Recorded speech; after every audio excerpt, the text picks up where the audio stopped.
menjelaskan. Saya dengan masalah yang berat seperti ini dengan Pak Hengki sudah cukup merasa tertekan dengan apa yang saya alami, yaitu kriminalisasi oleh pihak kepolisian. Sekarang saya diberitakan atau dinyatakan oleh Pak Simon Saratapun, padahal ini sudah jelas-jelas putusannya sudah ada dan sudah inkrah. Itu yang saya minta tolong untuk Pak Simon Saratapun, bahwa kalau memang ada laporan seperti apa, karena ini sudah selesai urusannya. Di sini saya juga ingin menjelaskan bahwa yang dituduhkan kepada saya oleh Pak Edi sebagai mandor yang mengerjakan rumah setelah Pak Hengki, bahwa memang benar kita ada kontrak kerjasama yang kita buat pada tanggal 2 Juli. 2 Juli ya Pak Edi, maaf Pak Suwarno, 2 Juli ya, bukan tanggal yang lain-lain, tapi ini tanggal 2 Juli. Jadi memang betul sidang, waktu sidang itu, sidang di Piring itu kan hakim suruh saya harus lapor di Perdata. Memang jelas, ini kan keputusan hakim. Nah, tapi dia hakim suruh saya itu harus lapor di Perdata, itu cocok. Nah, akhirnya tersangka tadi itu dibebaskan. Nah, sebelum saya pilih lapor, saya mau cek kembali di Perdata, saya harus diperiksa itu pekerjaan saya di rumahnya Desi Carolina Kantarajaya itu. Ternyata barang bukti yang saya pasang itu sudah dibongkar, maka saya lapor ulang pada tanggal 9 Januari itu. Nah, itu perusakan begitu, dan ini surat laporan saya. Yang kedua, itu kan perusakan. Ya, pengerusakan dan penghilangan barang bukti begitu ya. Nah, menghilangkan barang bukti. Ya. Yang saya maksud pekerjaan yang belum terbayar itu yang seperti yang diceritakan Pak Edi tadi. Jadi pada saat putus kontrak saya di opnam. Waktu di opnam pekerjaan yang gawangan sama perbaikan plafon itu tidak termasuk. Karena Pak Edi mau lanjut, saya suruh Pak Edi tagih kan waktu itu. Yang saya maksud belum terbayar itu bukan yang dalam kontrak. Memang nggak tercantum dalam kontrak. Dan Siko juga pernah ngakui bahwa itu memang belum di opnam. Oh, Desi sempat mengakui itu juga. Iya, Oh gitu. gitu loh. Jadi bukan berarti semua pekerjaan belum dibayar. Yang belum dibayar itu berapa rupiah? Yang di luar Waktu kontrak? itu saya minta 1.500.000. Oh, yang belum dibayar, berarti yang belum dibayar Iya. 1.500.000. Iya. Makanya waktu selesai sidang itu bapaknya tegur sama saya, Mas, kalau uang cuma segitu saja kenapa nggak minta di Desi? Jadi saya bilang, saya sudah pernah minta di Desi sama di Siko, malam ribut, mereka nggak mau bayar karena itu sudah nanti urusannya dengan Pak Edi. Waktu kita ketemu terakhir di depan On The Rock malam. Nah, sementara pekerjaan yang di luar volume tadi, di luar kontrak itu tadi, itu kesepakatan antara Mas Warno dengan Desi sendiri? Dengan Desi, dengan Siko. Oh, dengan Sisko siapa? Pacarnya Desi? Iya, bukan pacar, calon suaminya dibilang. Oh. Karena waktu itu ada anak buahnya toko sentral aluminium yang mau buat si Desinya atau Sikonya gitu loh, waktu itu nggak mau, tetap harus saya yang buat. Makanya saya buat, saya potong itu beton keliling semua untuk relnya kaca itu. Jadi pada saat opnam malam itu, tanggal berapa itu malam itu, memang itu nggak termasuk di opnam memang. Terus kenapa ceritanya gimana kok sampai Sisko mau ngajak berantem itu gimana? Waktu itu saya tagih. Kebetulan dia juga sementara ada ribut dengan Pak Edi. Malam itu juga. Oh, si Sisko. Si Sikonya. Terus Dia ngotot. Katanya itu nanti dia punya urusan sama Pak Edi katanya. Tapi pekerjaan itu kan kesepakatan antara Mas Warno dengan Kesepakatan saya dengan Siko dengan Desi. Desi. Iya. Tidak melibatkan Pak. Tidak melibatkan Pak Karena Edi. di luar kontrak tadi. Di luar kontrak. Oh, Hanya gitu. Pak Edi ini terlibat dengan saya itu pekerjaan Sebelumnya finishingnya. yang kontrak. Iya. Setelah saya tinggal itu saya bilang ya sudah Mas, kalau ini ya itu memang belum ditagih, nanti uangnya ambil aja, saya bilang. Ternyata nggak dikasih juga. Yang saya maksud belum dibayar tuh itu, bukan yang di dalam kontrak itu. Itu yang mesti dibayar itu. Iya, itu mesti dibayar karena di luar kontrak. Jadi begini, pada waktu Pak Warno dihentikan dari pekerjaan itu, yang mana masih ada pekerjaan yang di luar kontrak. Nah, pekerjaan yang di luar kontrak itu posisinya juga saya yang ngerjakan. Jadi gawangan, terus perbaikan plafon. Nah, itu memang nggak ada di dalam kontrak. Nah, waktu itu kan Pak Warno saya kan tanya, Pak, itu kerjaan gawangan sama perbaikan plafon itu bayarnya bagaimana? Nah, terus Pak Warno ngomong sama saya, itu di luar kontrak, nanti Pak Edi tagih saja langsung, begitu. Nah, setelah dia sudah menyuruh saya kerja, saya ngomong sama dia, Pak, ini kerjaan perbaikan plafon sama pekerjaan gawangan, ini saya juga belum dikasih uang Pak Warno, dan Pak Warno kasih tahu memang belum dibayar, saya suruh nagih ke sampean. Nah, terus Siko sudah omong sama saya, oh ya itu kan nggak apa-apa, itu hanya seberapa saja. Nah, pikiran saya dia juga mau bayar itu, mau bayar pekerjaan yang saya kerjakan yang bukan menjadi kontrak Pak Warno kelebihannya. Nah, terus saya melakukan pekerjaan yang lain, pengecatan itu, tapi saya minta uang juga, dia nggak dikasih uang. Jadi permasalahan Pak Warno, uang ada pekerjaan yang belum dibayar itu memang benar belum dibayar, dan itu saya yang ngerjakan. Waktu saya di reskrim itu dikasih keterangan sama polisi kok. Penyidik bahwa Desi sudah dipanggil dan memberi keterangan. Nah, keterangan Desi yang dikasih tahu ke saya itu, dia menyatakan dia nggak kenal saya dan dia nggak pernah suruh saya kerja, dan dia nggak pernah suruh tukang kerja karena dia punya kelas suruh mandor, tidak pernah suruh tukang. Jadi dia menganggap bahwa pekerjaan saya itu tanggung jawabnya Pak Warno, padahal dia sebelum berhentikan Pak Warno itu dia sudah kasih tahu sama saya, nanti Pak Warno saya berhentikan, Mas Edi yang kasih lanjut ya enggak apa-apa, saya kasih lanjut, yang penting saya dapat uang. Tapi dia bikin pernyataan seperti itu, makanya ini orang itu menipu orang itu sudah menjadi kebutuhan. Karena sudah menjadi kebiasaan, akhirnya menjadi kebutuhan. Karena orang menipu kan pertama kan terpaksa untuk menipu, kedua terbiasa untuk menipu. Nah, ini sudah jadi kebutuhan. Kalau nggak nipu orang dia susah. Kok gitu ya? Iya.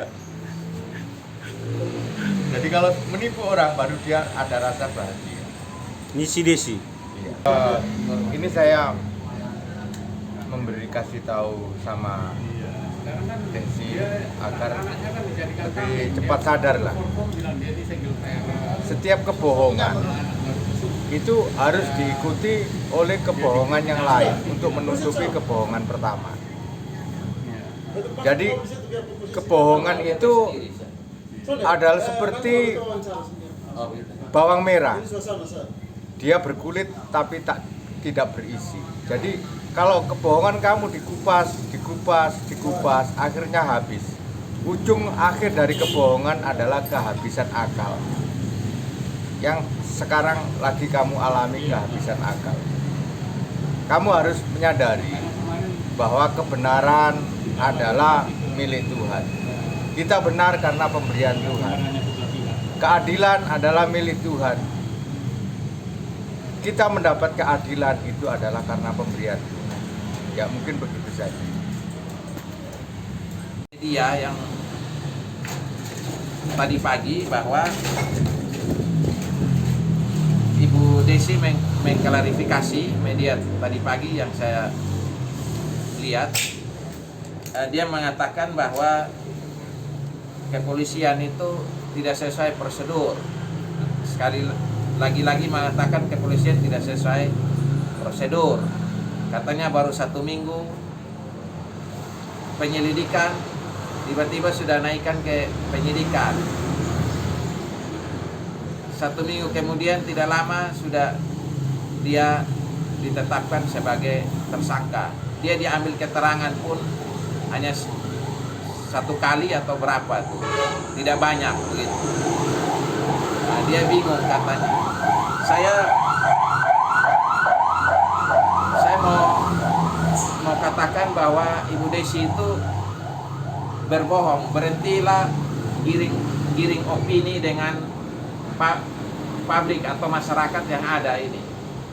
Berhenti sudah, jangan diteruskan itu, sehingga jangan merusak citra lembaga-lembaga yang ada di Kupang ini. Mereka semua kerja menurut saya sampai hari ini lembaga-lembaga kepolisian, lembaga kejaksaan, ya, pengadilan, ya.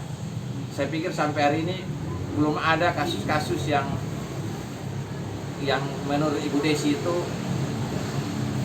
ini lembaga ini kurang bagus lah begitu. Ini saya buktikan nih bahwa ini saya setiap kali dari penyidikan, gelar perkara sampai ditetapkan tersangka ini, saya dikasih SP2HP-nya. SP2HP-nya ini. Jadi apa yang disampaikan Ibu Desi itu sama sekali tidak benar. Dia hanya mau mengadu domba lembaga-lembaga pengawas yang ada di Kupang ini. Menurut saya, karena waktu saya melapor tanggal 28 Agustus 2019 ya, Ibu Desi ditetapkan sebagai tersangka itu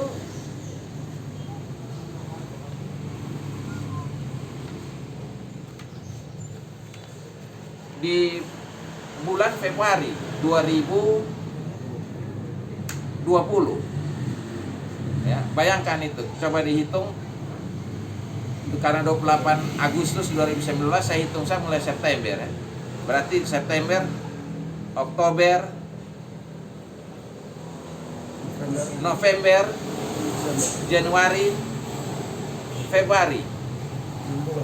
4 bulan. Ya, 5 bulan. Nah, iya, Desember. 5 bulan. 5 bulan baru polisi menetapkan Desi tersangka. Ini SP2HP saya terima. Bagaimana dia bisa katakan terlalu cepat, tidak sesuai prosedur? Yang kedua, dia sudah memperadilankan polisi karena bilang prosedur tidak benar. Dan waktu disidangkan, hakim tunggal itu mengatakan bahwa polisi sudah sesuai prosedur. Nah, lantas polisi dimenangkan dan permohonan dia pra itu ditolak. Nah, itu. Lantas kalau dia katakan lagi penetapan putusan ini, dia katakan bahwa harus dilihat di mengadili. Ya, mengadili. Betul, saya akui harus memang dilihat di mengadili halaman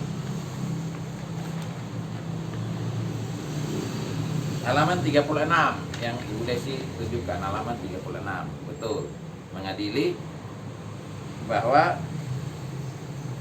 betul di situ dikatakan menyatakan gugatan penggugat tidak dapat diterima gugatan saya. Tapi Ibu Desi harus lihat bahwa gugatan saya tidak dapat diterima di halaman 35 itu adalah karena saya tidak memenuhi persyaratan formalitas, yaitu saya tidak memberikan somasi terlebih dahulu secara tertulis. Jadi di pengadilan itu kalau kita mau menggugat perdata seseorang karena kita dirugikan, kita wajib mengirimkan somasi tertulis sebanyak 3 kali. Kalau dia tidak gubris dari somasi itu baru kita buat gugatan untuk menuntut. Nah, gitu. Somasi ini yang saya tidak buat karena waktu itu saya tidak pakai, awal-awal saya tidak pakai pengacara, gitu.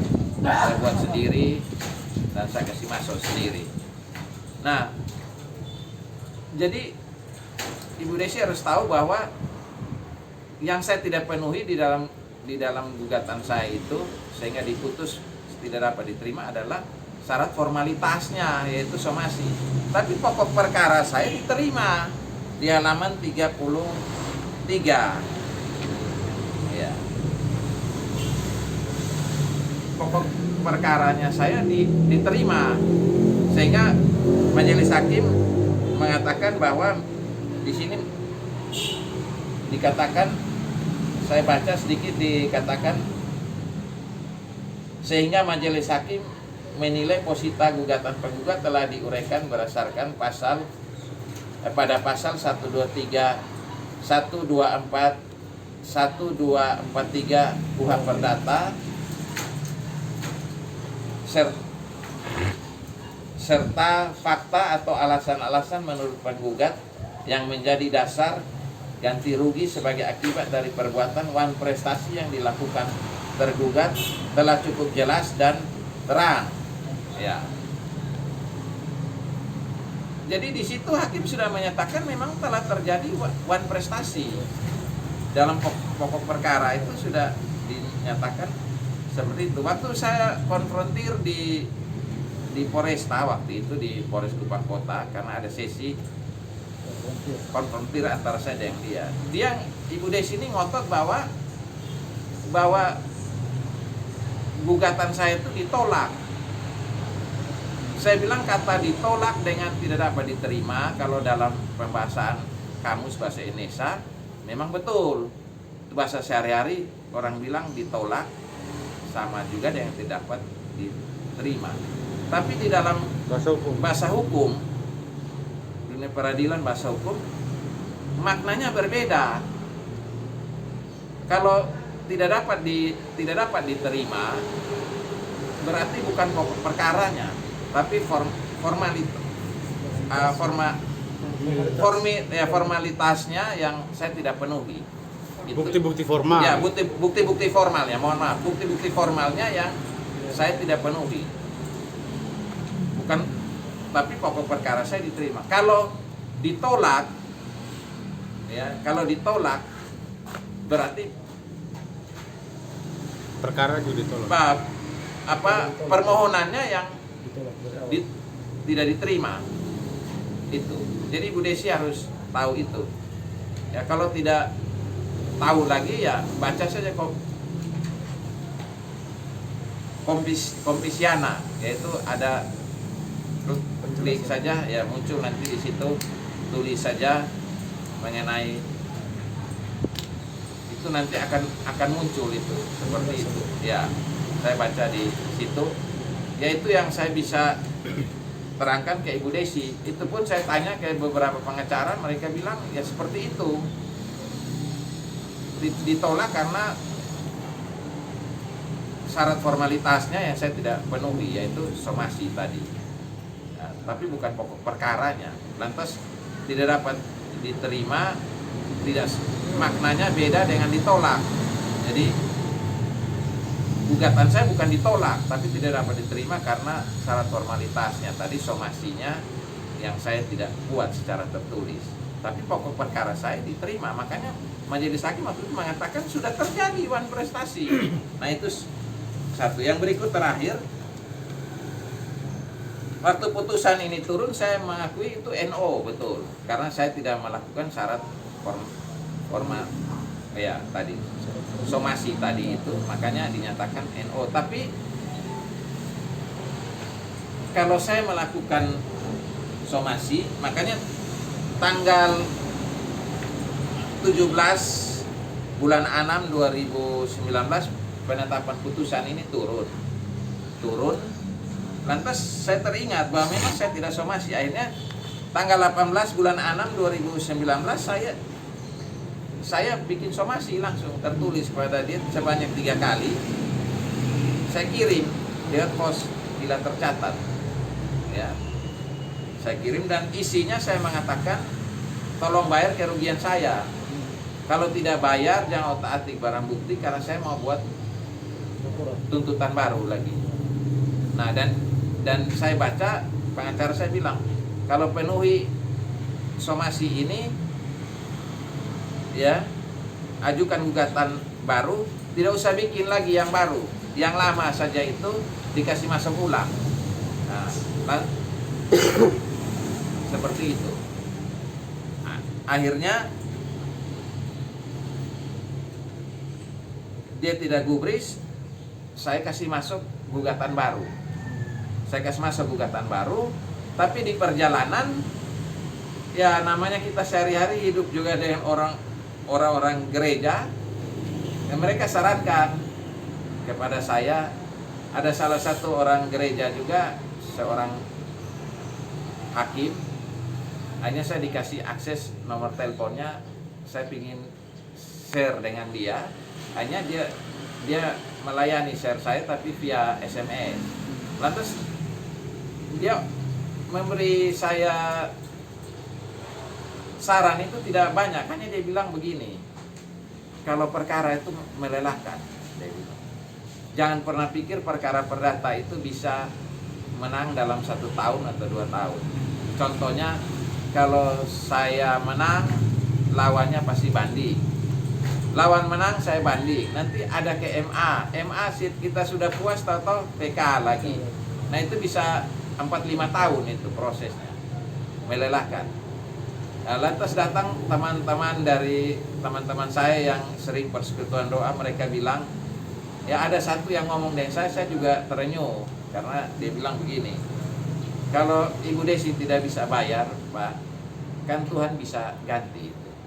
Lantas saya pikir iya ya betul. Akhirnya teman persekutuan salah satunya bilang kepada saya, persekutuan doa ini bilang kepada saya, sudah Pak, saya bersedia mediasi.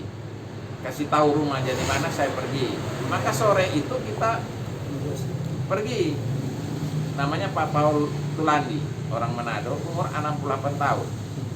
Lantas sore jam 6:30 kita ke sana. Saya tunggu di luar jauh sedikit. Dia masuk, tidak kurang dari setengah jam dia balik. Dia ngomong dengan saya pertama sambil geleng kepala, dia bilang, wah ini keluarga sombong. Lantas saya senyum saja, saya pikir, ya. Lantas kenapa? Wah saya dihakimi di dalam sama mereka semua. Itu anaknya yang perempuan itu 2 tuh, cerewet sekali. Saya dikatakan, kamu siapa? Kita tidak kenal kamu. Kamu tahu gak itu persoalan dari awal atau tidak? Lantas tujuan saya datang kan mau mediasi, maksudnya saya tidak tahu, dia kasih tahu saya apa supaya duduk sama-sama. Runi, oh tidak mau. Ibu Desinya bilang, ini pintu sudah terbuka lebar-lebar, situ keluar sudah. Hanya, tapi namanya orang rohani, dia punya jalan lagi. Dia sampaikan ke saya, Pak Paul ini, Pak Hengki, kita ke pendetanya Ibu Desi saja. Akhirnya saya pikir, wah ini gagasan bagus. Akhirnya malam hari itu juga kita langsung ke sana, ketemu pendetanya Ibu Desi. Ya, saya tidak usah sebutkan namanya. Kami ke sana, lantas bertemu dengan beliau. Saya perkenalkan diri. Saya cerita, beliau bilang, oh saya juga sudah ada dengar cerita sedikit. Nah, terus saya bilang, kedatangan saya ke sini, saya mau punya maksud baik, saya mau sampaikan. Ya sudah begini, Bapak Pendeta tolong kasih tahu Ibu Desi, kalau tidak bisa bayar tunggakan saya bebaskan. Lantas barang-barang, bahan-bahan yang dia pernah dulu minta di rumah saya ikhlas kasih semua. Padahal saya beli ada 63 juta itu. Saya beli semua. Saya kasihkan gratis semua. Saya jumlah 63 juta itu lebih. Oh baik, ini maksud baik. Jadi beliau sambut dengan baik, senang, minta waktu. Akhirnya kami pulang. Beberapa hari kemudian beliau telepon.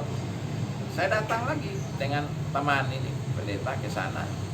Lantas dia bilang, maksud baik itu semua sudah diterima. Cuma ada satu hal. Nah, satu hal ini yang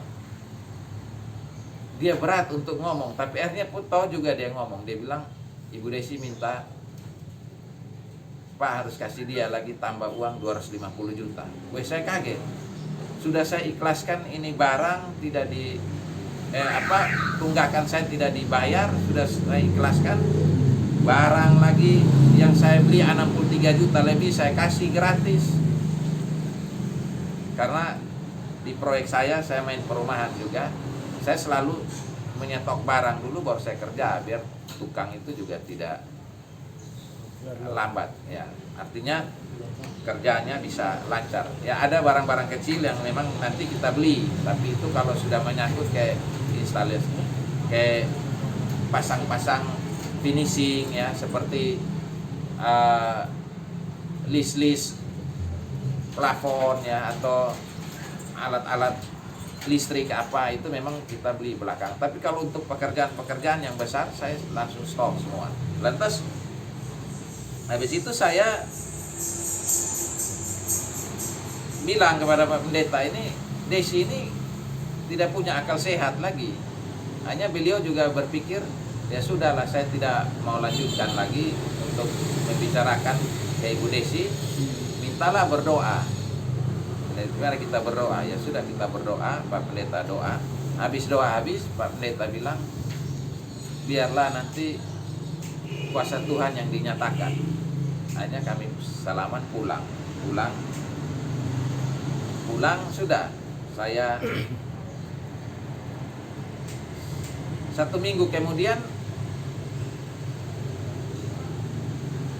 polisi penyidik datang dari Polda dan mengatakan saya sudah dilapor oleh Ibu Desi penipuan dan penggelapan. Nah, sehingga saya merasa lucu, kok saya dilaporin penggelapan, kok barang-barang ini saya yang beli, pakai saya uang, saya dilaporin penggelapan. Tapi tidak apa-apa. Akhirnya hari itu kami di telepon untuk datang. Hanya Pak penyidiknya bilang, ini undangannya, suratnya panggilan ada sama saya, Pak mau saya antar atau nanti Pak ambil saya langsung di Polda. Ya saya bilang mana-mana saja. Dia bilang kalau gitu Pak datang saya nanti baru langsung mau BAP, Pak ambil satu kali. Oh tidak apa-apa. Sampai di sana di Polda, saya tanya, saya dengan pengacara saya Arianto Sitorus itu saya tanya gugatan dia kepada saya itu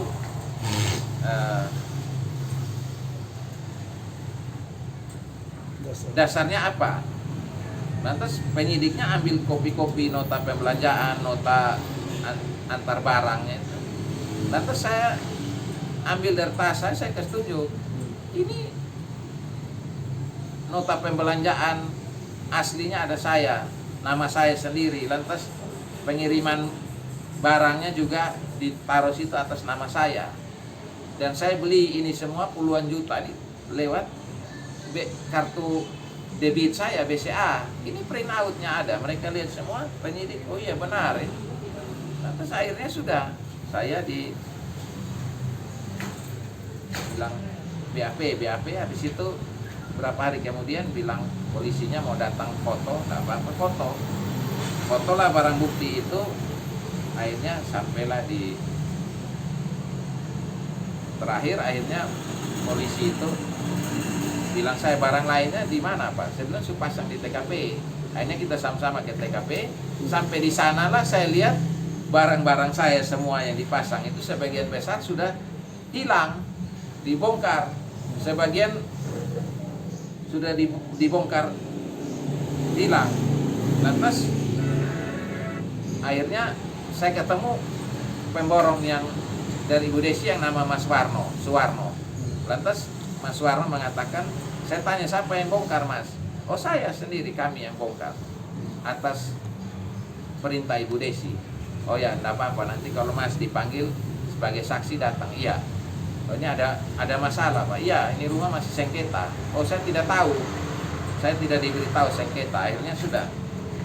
Itu akhirnya polisinya pulang. Kira-kira 2 minggu saya datang dari penyidik Polda kasih tahu saya bahwa kami sudah SP3 kasus ini. Yang Ibu Desi lapor kami sudah SP3. Jadi sudah.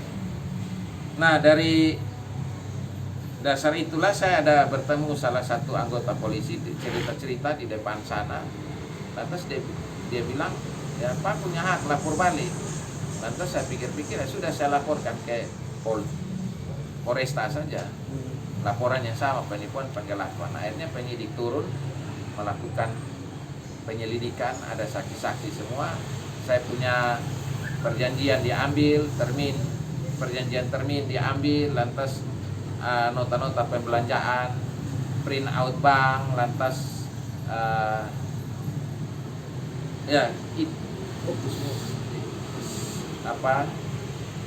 itu yang diambil sama polisi yang menyangkut dengan pekerjaan itu diambil, lantas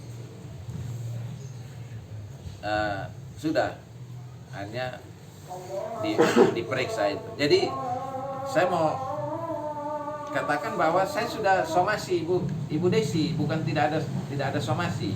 Nah, ini buktinya yang saya mau kasih tunjuk.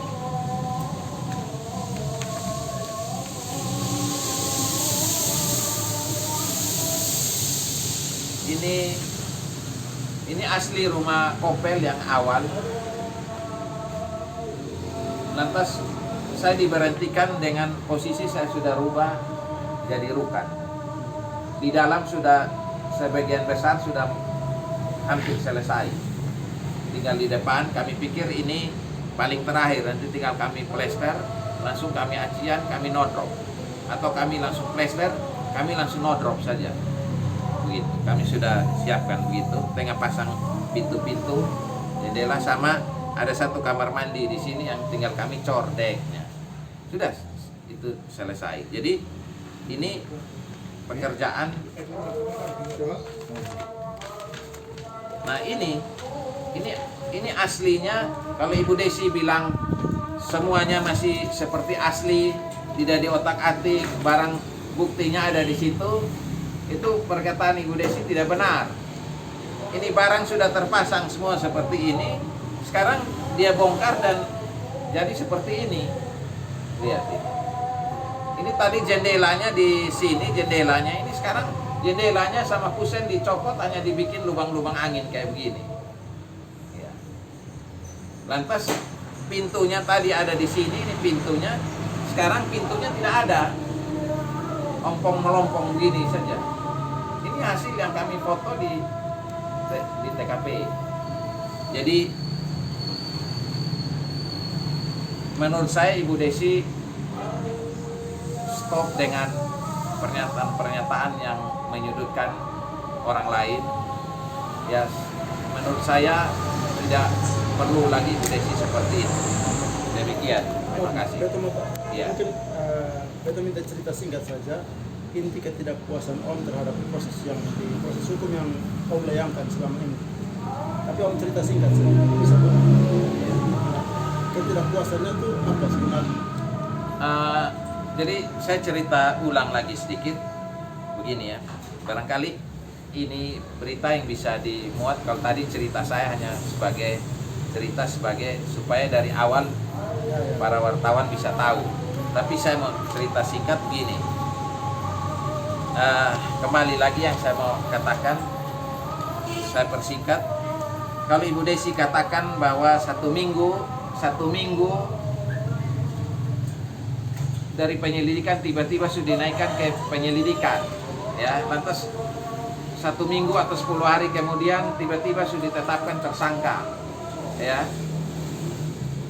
dan dia merasa bahwa dia diperiksa tidak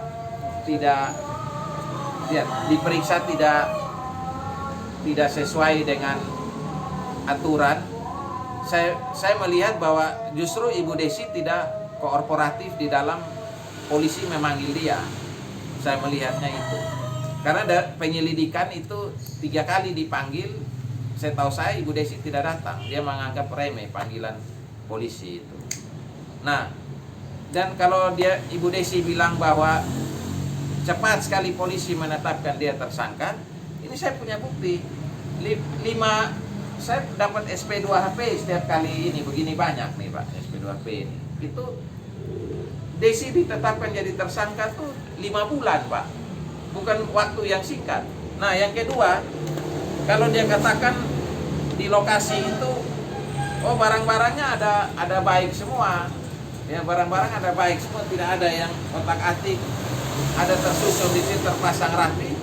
Ini buktinya, temuan polisi sama saksi-saksi di lapangan.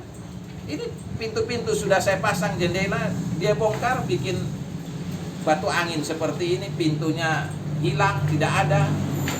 Nah itu 2 contoh. Yang ketiga, kalau dia katakan bahwa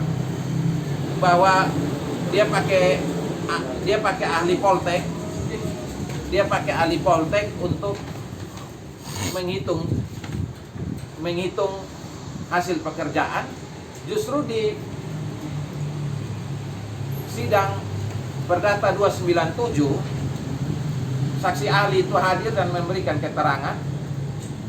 Disitulah keterangan itu tidak sesuai dengan revisi perjanjian termin. Jadi waktu dia habis memberikan keterangan saksi ahli itu, saya dikasih kesempatan untuk bertanya. Saya menanyakan hanya singkat aja kepada Poltek itu, bahwa apakah saudara menerima revisi perjanjian termin ini? Ya, Poltek lihat dekat-dekat, akhirnya mau tidak mau ketua hakim panggil kami ke depan, dan saya katakan P1 dan beliau ambil, ketua hakim ini ambil, hakim ketua ini ambil P1 dan ambil revisi perjanjian termin. Ditunjukkanlah kepada Pak Kusanope. Apakah saudara menerima revisi perjanjian termin ini atau tidak? Pak Kusanope mundur, bahasa tubuhnya mundur. Ditanya lagi, apakah saudara menerima revisi perjanjian termin ini atau tidak? Lantas dia bilang, saya tidak terima. Begitupun Ibu Desi waktu itu sebagai tergugat dipanggil juga, ditanya, apakah saudari memberikan revisi perjanjian termin ini kepada ahli Poltek? Ibu Desi menjawab, saya tidak kasih. Oleh karena Ibu Desi tidak kasih, ini revisi perjanjian termin ini yang menjadi perjanjian yang paling krusial di dalam Politeknik meneliti pekerjaan ini. Sehingga di halaman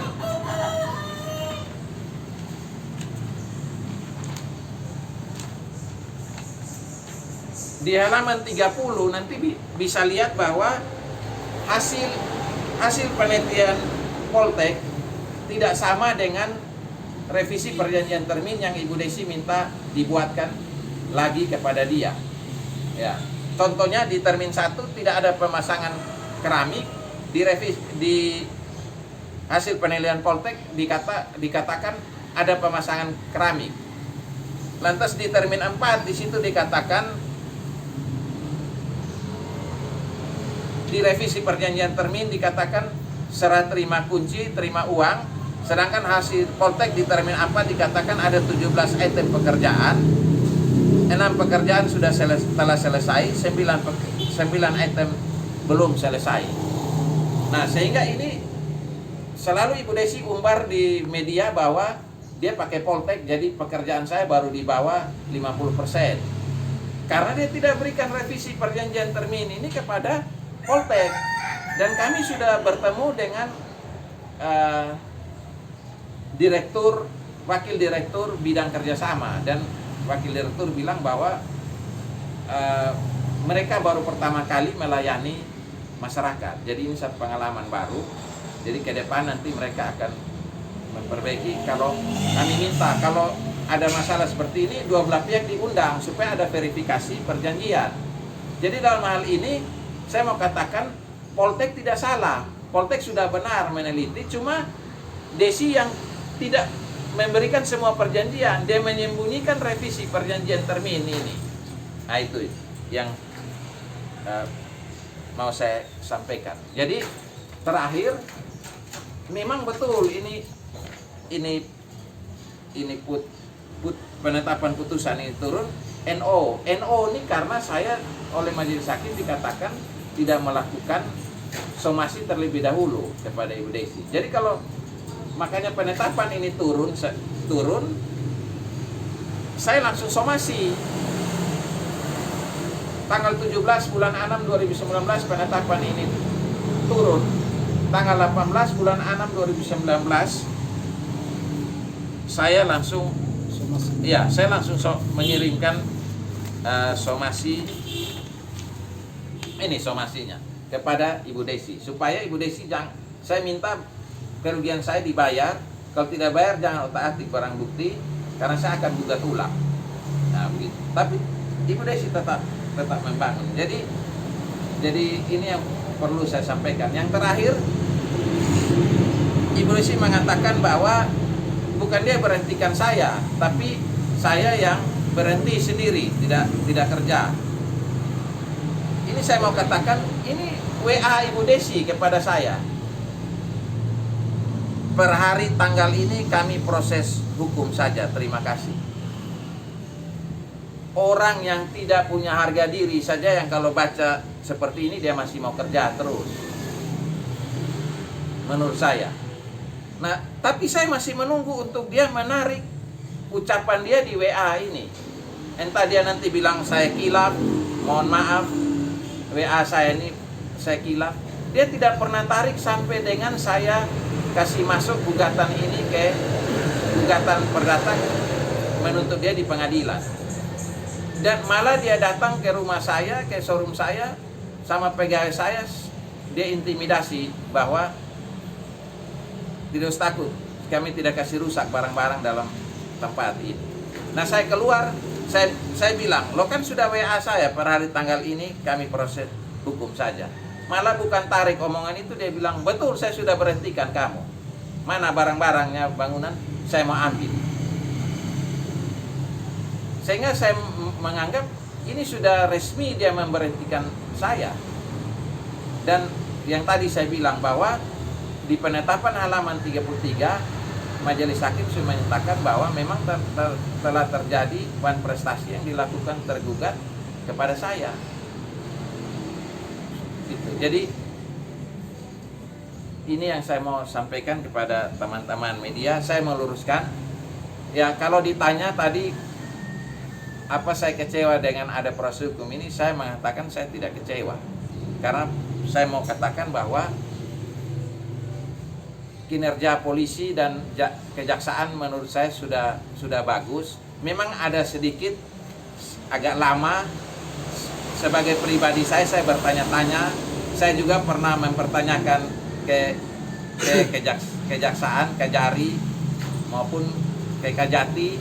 Tapi terakhir saya punya pandangan bahwa saya harus tetap sabar menunggu. Itu yang saya anggap bahwa memang betul polisi tidak hanya mengurus perkara saya saja, begitupun jaksa juga bukan hanya mengurus perkara saya saja. Jadi saya harus bersabar. Kalau menurut saya ada berita yang keluar di koran antara statement Kasreskrim maupun Kaspidum, saya pikir itu antara lembaga mereka lah. Bukan domain saya dan saya tidak perlu mencampuri urusan itu. Dan saya pikir Ibu Desi juga tidak perlu karena polisi dan kejaksaan itu sudah profesional menjalankan tugas mereka. Terima kasih. Dan sekarang Om minta untuk proses hukumnya dipercepat begitu? Ya, saya minta memang proses hukum dipercepat. Dan saya minta hari Senin kemarin saya ke Polresta, saya dikasihkan SP2HP dan SP2HP itu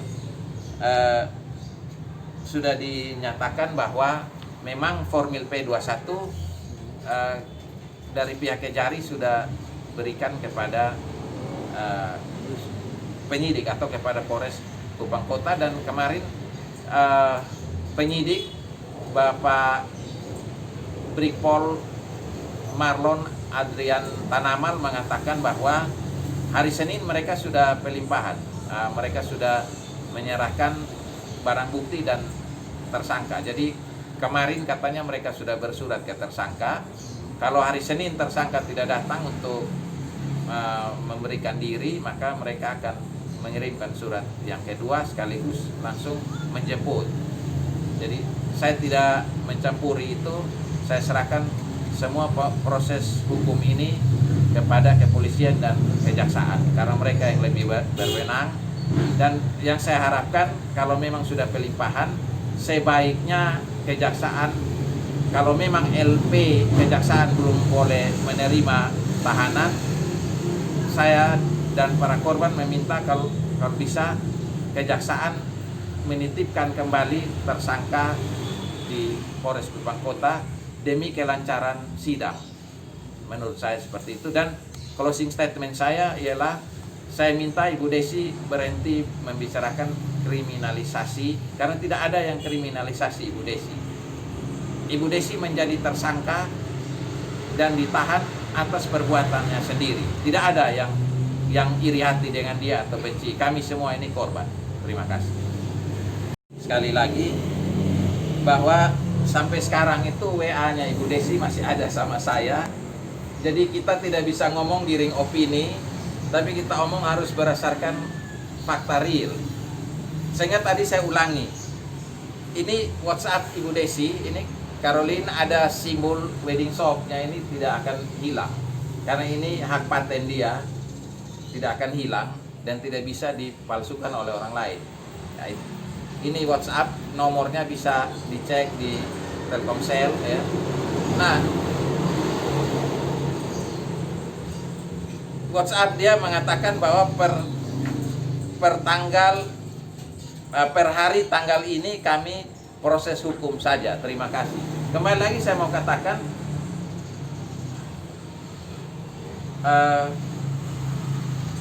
katakan kepada Ibu Desi bahwa orang yang tidak punya harga diri saja, yang kalau membaca WA ini dia masih mau melanjutkan pekerjaan, menurut saya. Karena menurut saya yang dia WA ini tentulah dia sudah pikirkan. Nah, saya masih menunggu sekian lama untuk dia menarik kembali ini ucapan WA-nya ini. Malah dia datang ke rumah saya ngomong, kan kamu sudah WA saya per hari tanggal ini, kami proses hukum saja. Terima kasih. Dia malah bilang kepada saya, memang saya sudah berhentikan kamu kok, makanya sekarang saya datang mau ambil barang-barang saya. Itu ada saksi. Jadi kalau bilang dia tidak pernah datang ke rumah saya, sekali lagi Ibu Desi menurut saya berbohong. Bisa saya hadirkan saksi. Dan saya mau katakan kalau Ibu Desi terus berstatement yang tidak benar, termasuk oleh korban-korban yang lain, mereka sudah siap untuk bawa saksi-saksi ke rumahnya Ibu Desi untuk membuktikan barang-barang bukti yang mereka kerja. Kan Ibu Desi ada bilang sebagian mereka dia tidak kenal orang itu, dia tidak. Tapi saksi-saksi nanti dan orang-orang di lingkungan sekitar situ akan menunjukkan bahwa kami lihat orang ini ada kerja di sini. Jadi saya bilang Ibu Desi stop lah, jangan. Nanti dia merugikan dirinya sendiri kalau terus menyangkal. Karena orang-orang di sekitar situ mengenal orang-orang yang kerja itu. Jadi menurut saya stop lah. Jadi saya berhenti karena menurut saya orang yang tidak punya harga diri saja yang mau meneruskan pekerjaan seperti ini. Kan dia mengatakan dia sudah proses hukum saya. Ya, per hari tanggal ini kami proses hukum saja. Ya saya berhenti. Nah kalau dia tarik kembali, dia bilang maaf saya kilaf, saya apa, kirim kembali tertulis seperti ini supaya saya punya bukti, ya, saya melanjutkan pekerjaan. Tidak, dia tidak tarik. Ya itu. Harga diri, kalau dia terima WA seperti ini, dia masih mau melanjutkan pekerjaan, itu tidak mungkin, ya. Kecuali orang yang tidak punya harga diri, sudah di WA seperti ini. Per hari tanggal ini kami proses hukum saja. Terima kasih. Nah, dia bilang sama media bahwa saya yang berhenti, tidak mau melanjutkan. Orang yang punya harga diri kalau terima WA seperti ini pasti berhenti. Tidak mungkin tidak berhenti. Ini bukti semua, Pak.